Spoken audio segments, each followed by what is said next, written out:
क्या मतलब है, यहाँ पर जो दार्शनिक विचारधारा होगी, ठीक है, हर दार्शनिक विचार, अगर हम यहाँ से प्रारंभिक स्थिति से चलें ऋग्वेद से, ठीक है, ऋग्वेद को संगीता कहा गया है, ठीक है। संगीता का मतलब इसमें बहुत सारी चीजें जुड़ी हुई थी। अब ऋग्वेद की अगर हम बात करें तो ऋग्वेद की 21 शाखाएं थी और 5 संहिताएं थी, जिसमें एक संहिता, ठीक है, वर्तमान में जिंदा है और शाखाओं में शाकलायन, आश्लायन, उनमें से एक शाखा है वर्तमान में, बाकी का थोड़ा बहुत चार्ट है, एक संहिता, बाकी कहाँ चली गई पता नहीं, ठीक है। या तो वो डाटा नष्ट हो गया या नष्ट कर दिया गया या कन्वर्ट करके अन्य भाषाओं में उसको चला दिया गया। अब इस पर यहाँ पर ऋग्वेद में जो भी बात बताई गई है, ठीक है, जैसे अस्तोमा सदगमय, तो ये अस्तोमा सदगमय जो है, क्या मतलब है इसका, अस्तोमा सदगमय, ठीक। अब यहाँ अस्तोमा ऋग्वेद जो है, ऋग्वेद के बाद आता है सामवेद, फिर आता है यजुर्वेद, सभी जगह 3 ही वेदों का जिक्र है, चौथा वेद बाद में कलेक्ट कर दिया गया, ठीक है। तो अब जो ऋग्वेद में अस्तोमा सदगमय कैसे बोला जाए, कैसे बोला जाए, अपनी एक यहाँ पर एक ध्वनि सिद्धांत था, ठीक है, एक ध्वनि सिद्धांत था, ठीक। आपने पहले पढ़ा श्रवण, मनन और निधिध्यासन। तो ऋग्वेद के बाद जो व्यास के जो शिष्य थे, उन्होंने इसमें डिवाइडेशन क्रिएट किया और डिवाइडेशन के से जो सामवेद और यजुर्वेद, इनकी बहुत सारी शाखाएं मानी गई, क्योंकि जो ऋषि परंपरा रही, उनके जो चेले होते गए वैसे डाटा कलेक्ट करते गए, वो परंपराएं हैं। तो सामवेद ध्वनि सिद्धांत क्या हो, भारतीय संगीत का जनक है, और ध्वनि सिद्धांत क्या हो, अस्तोमा सदगमय। आपने कभी संस्कृत विद्यालय आप जाके देखिए, अपना ध्वनि सिद्धांत है, ठीक। ध्वनि के माध्यम से आजकल एक चलन में आ रहा है कि ध्वनि के माध्यम से जो अग्नि मंत्र है उससे अग्नि जलाई जा सकती है। कई सारे टीवी में प्रयोग आप देख सकते हैं, आजकल यूट्यूब में अग्नि मंत्र बोलते हो, हाँ, अरे यूट्यूब में देखो। तो अब अपना उसका एक ध्वनि सिद्धांत है, उस ध्वनि सिद्धांत का अगर आप प्रयोग करेंगे तो वो वेव कलेक्ट करेगी और वेव कलेक्ट करेगी और जल जाएगा। अब आपने पंडित जी को देखा होगा, मंगलम भगवान विष्णु मंगलम गणपतजा, उसका अपना एक तरीका है, मंगलम भगवान विष्णु मंगलम गणपतजा मंगलाय वंदेया जय मंगलाय धर्मपति। कहाँ कैसे उसको करना, नॉर्मल भी पढ़ा जा सकता था। तो ये सामवेद बताता है। अब सामवेद ने जो बात बताई आपने सुनी, फिर उस पर चिंतन किया, चिंतन करने के बाद निधिध्यासन कैसे किया जाए, उसको कैसे दैनिक जीवन में उतारा जाए, तो हवन हवन की जो प्रक्रिया है साइंटिफिक तौर पर वो यजुर्वेद बताता है कैसे। हाँ, यज्ञ, यज्ञ तो एक बहुत, यज्ञ का मतलब है अनुष्ठान, सिस्टम, ठीक, कैसे उस पर किया। अब यहाँ पर जो एक सेंटेंस था, इस सेंटेंस का प्रत्यय क्या है, अब इसको यहाँ डिवाइड करें, प्रतिधन आय। अब इसका मतलब होता है, प्रति का मतलब बाद में, आय का मतलब चलने वाला है, जो बाद में चले वो प्रत्यय। ऐसे अब यहाँ एक सद का मतलब और गमय, गमय का मतलब जाना, सद का मतलब सत्य से बना, तो इसमें जो जोड़ गया यानी सत्य की तरफ जाने की बात कर रहा है, ठीक। अब यहाँ पर इसका वास्तविक कॉन्सेप्ट क्या हो, वास्तविक अर्थ क्या हो, वो प्रत्यय, ठीक। अब यहाँ एक सेंटेंस, ऋग्वेद के एक सेंटेंस पर वेद, ब्राह्मण की व्याख्या, आरण्यक की व्याख्या, उपनिषद में इस तरह से एक सिस्टम, एक शब्द पर तो यहाँ पर एक शब्द निकल के आया अस्तो मा शब्द में। सबसे पहले तो इस पर इसका अस्तो, इसका कॉन्सेप्ट क्या है?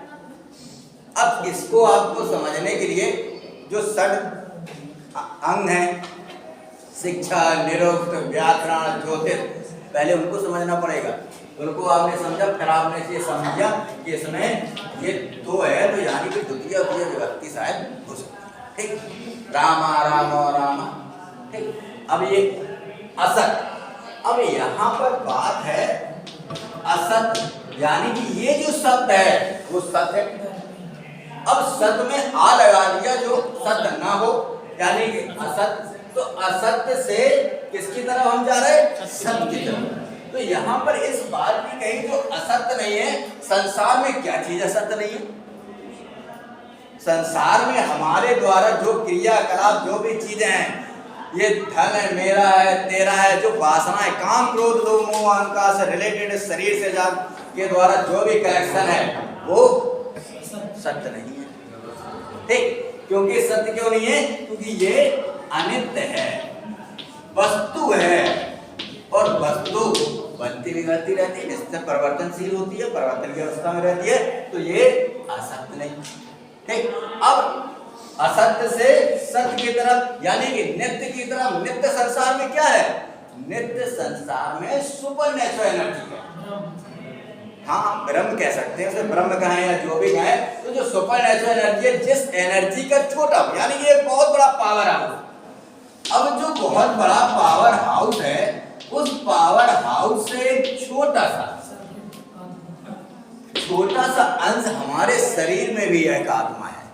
आत्मा परमात्मा का अंश है। उस परब्रह्म को किसी ने देखा नहीं है आज तक। वो अलग बात है कि बाइबल में, कुरान में, वेद में ये स्टेटमेंट दिया गया है कि अल्लाह ने ये किया, खुदा ने ये किया, भगवान ऐसे थे, किसी ने नहीं देखा आज तक, सिर्फ महसूस किया है। और महसूस, ऊर्जा को महसूस कर सकते हैं आप। ऊर्जा तो किसी भी रूप में हो सकती है, लेकिन ऊर्जा को आप महसूस कर सकते हैं, मूल्यांकन कर सकते हैं, मापन नहीं कर। अब मापन भी कर सकते हैं, तो मापन के लिए आप में इतनी क्षमता हो कि आप अपने शरीर को ऐसे निकाल के बाहर रखो, तो सूक्ष्म शरीर को फिर दिखाओ, और क्या अगली में कर। तो लोगों को, जब जिन लोगों को आध्यात्मिक ये पावर हाउस का पता चल जाता है, तो उनको लगता है कि ये महामूर्खों को हम क्या फालतू में बताएं, हमें क्या करना है बताया।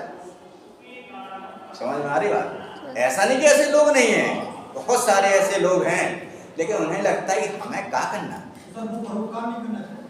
काहे का परोपकार। परोपकार की बात बताते हैं। परोपकार हमने आपको बताया, ठीक है, कि इस शरीर में जो आत्मा है, और ऐसी ही आत्मा एक मूर्ति में है। आप विश्वास कर लेंगे? नहीं करेंगे। बताने इसका लाभ, ये व्यक्तिगत डाटा है, हमने इसका अनुभव किया है, हम इसके बारे में जानते हैं। यदि हमने आपको जो बात बताई, जब तक हम आपको चमत्कार दिखाएंगे नहीं, आप मानोगे नहीं, कोई मतलब नहीं है। हमने आपको जो बात बताई वो मात्र जानकारी मात्र है, उस पर आप सहसा विश्वास नहीं करेंगे। आपने विश्वास नहीं किया, आपने उसको कहा अरे ऐसा कैसे हो सकता है, वही उस एनर्जी का अपमान हो जाएगा। समझ में आई बात? इसलिए उसे कब फर्क पड़ रहा है, ठीक है, उसे कोई लेना देना नहीं है वहाँ। हाँ, जब आप नतमस्तक हो जाओगे बहुत बार, तब वो पात्रता समझ जाएगा, तब आपको बताएगा। ठीक है, हम आपको 7 डेज में आपको जिन्न से मिला देंगे, 7 डेज में सामने आ जाएगा। ठीक है, हाँ, 1 घंटा में आपके ऊपर भूत चढ़ा देंगे।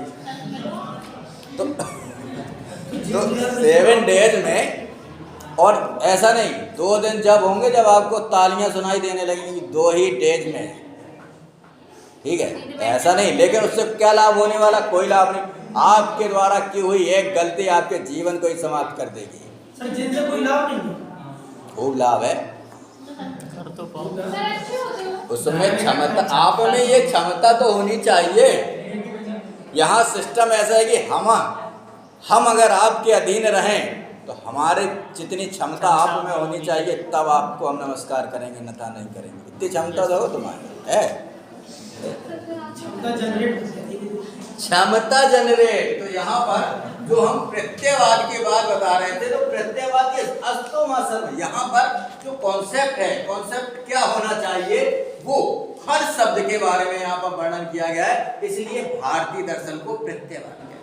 ठीक, और यहीं से जब प्लेटो ने इस पर अध्ययन किया, तो इसीलिए प्लेटो का जो यहाँ पर टोटल इलेक्ट्रॉनिक साइंस में विचार है, तो इसीलिए प्लेटो का जो डाटा है भारतीय प्रत्ययवाद से मेल खाता है। उस समय की जो परिस्थिति है, उस परिस्थिति को उसने, जैसी भारत में परिस्थिति थी, उस परिस्थिति के हिसाब से सब समूह का उसने वर्णन किया और वहां पर रखा कि एक सम्भ्रांत वर्ग है, एक शिक्षित वर्ग है, एक सैनिक वर्ग है, एक व्यापारी, ऐसे 7 प्रकार के उसने वर्ग निकाले। ठीक है, तो भारतीय उस समय जो भी उसे जैसा भी समझ में आया होगा, उसने उस हिसाब से वहां पर व्यवस्था रखे, और वही फिर जब पुनः यूनान गया तो उसने वैसे ही व्यवस्था वहां पर लागू करने का प्रयास किया। प्लेटो जब यहाँ आया, उस समय तक्षशिला विश्वविद्यालय था, उसने तक्षशिला जैसा ही वहां पर एक विश्वविद्यालय खोला जिसका नाम था अकेडमी, और अकेडमी 386 BC के बाद विश्वविद्यालय में परिवर्तित हो गया एक कैंपस के अंदर।